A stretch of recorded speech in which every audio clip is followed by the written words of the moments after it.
মাদকের হাত থেকে যুব সমাজকে রক্ষায় ও আনন্দ বিনোদনের জন্য হাডুডু খেলার আয়োজন করে মাদারীপুরের চরগোবিন্দপুরের যুব সমাজ।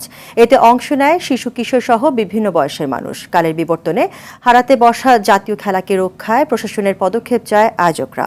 মাদারীপুর থেকে মঞ্জুর হোসেনের তথ্যছবিতে জানাচ্ছেন ইমরুল কায়েস। হাডুডু গ্রাম বাংলার ঐতিহ্যবাহী এক খেলা। শিশু কিশোর যুবক বৃদ্ধ নানা বয়সী মানুষ অংশ নেয় এই খেলায়। দেশের যে প্রান্তেই এই খেলা চলে সেখানে ভিড় জমে যায় দর্শকের। উদযাপন করেন মন ভরে।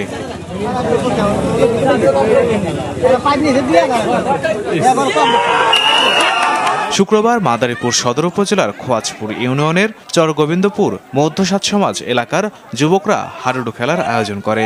বিবাহিত ও অবিবাহিত দুই দলে বিভক্ত হয়ে অংশ নেয় কিশোর যুবকরা। খেলায় বিবাহিত দলকে পরাজিত করে জয় ছিনিয়ে আনে অবিবাহিত দল।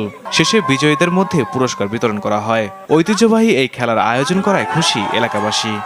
অনেক দূরের থেকে এই খেলাটা আমাদের অনেক ভালো লাগে। জাতীয় একটি খেলা, এটা দেখতে খুব আনন্দ ভোগ করতেছি। সেই সময় খুব আমেজ ছিল বেশি, এখন একটু কম, হয়তো মানে কি খেলাধুলা একটু কম হয়। আগের মতো হাডুডু খেলা দেশে এখন নাই, এখন হারিয়ে গেছে। বর্তমানে মানুষ মোবাইল এবং অন্য কারণে ব্যস্ত হয়ে যায়, কিন্তু হাডুডু খেলাটা হয় না।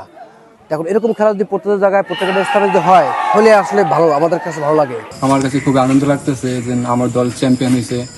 আমি চাই যে প্রত্যেক বছরের ন্যায় জানি আবারও জানি সামনের বছর আমাদের খেলাটা চলতে থাকে। আমি ম্যাচেরা চ্যাম্পিয়ন খেলোয়াড় হয়েছি, এটার জন্য আমি অনেক আনন্দিত। আয়োজকরা বলছেন মাদকের হাত থেকে যুব সমাজকে রক্ষায় ও আনন্দ বিনোদনের জন্য হাডুডু খেলার আয়োজন করা হয়। মোবাইলে গেমস খেলায় নেশা পানি করে, আর এই খেলাধুলা ঐতিহ্য, হ্যাঁ, এই খেলাধুলা বিলুপ্তির পথে।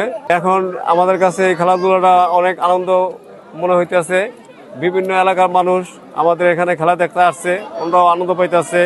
আমরা এই খেলাটা আয়োজন মূলত এই জন্যই করেছি যে ছোট ছোট বাচ্চারা এরা যেহেতু বুঝতে পারে যে প্রাচীন ঐতিহ্যকালে মানে এই হাডুডু খেলাটা একসময় ছিল, হ্যাঁ, এই খেলাধুলাটা দেখে ওরা মানে বুঝতে পারবে যে হাডুডু খেলাটা এটা বাংলাদেশের একটা ঐতিহ্য খেলা। নিশার পথে আক্রান্ত হয়ে গেছে, তো ওই নিশার পথে থেকে আক্রান্ত লেগে আমরা খেলাধুলা দিয়া ওই নিশাটারে কাটাইতে চাই। এই বিকালবেলা জানি 1-2 ঘন্টার জন্য জানি নিশার পক্ষে আমাদের 2 ঘন্টা লাগে এনে খেলা দেখতে আইলে এই 2 ঘন্টা অবশ্যই জানি পোলাপান ওই মাদক থেকে জানি মুক্ত পায়। এই জায়গায় হাডুডু খেলার আমরা প্রত্যেক বছর এই এলাকায় খেলা দেই। প্রত্যেক বছর আমাদের এনে অনেক বিশাল খেলা হয়। আমাদের যুব সমাজের উদ্যোগে আমরা এই খেলাটার আয়োজন করছি। প্রত্যেক বছর আমরা অনেক ভালো ভালো প্রাইজ দেই। আর এই জায়গায় এই দুপুর বেলায় বিকাল বেলা দেখা যাচ্ছে মানুষ মনে করেন এই দোকানে বসে বসে আড্ডা দিত। আর এই জায়গায় আমরা খেলাটা সবার মন ভালো থাকে, মন ভালো থাকার জন্য আমরা যুব সমাজে এই জায়গায় খেলা দিচ্ছি। কালের বিবর্তনে হারাতে বসা গ্রাম বাংলার ঐতিহ্যবাহী হাডুডু খেলা মানুষের মনে বাঁচিয়ে রাখতে পদক্ষেপ চান আয়োজকরা। ইমরুল কায়েস, RTV।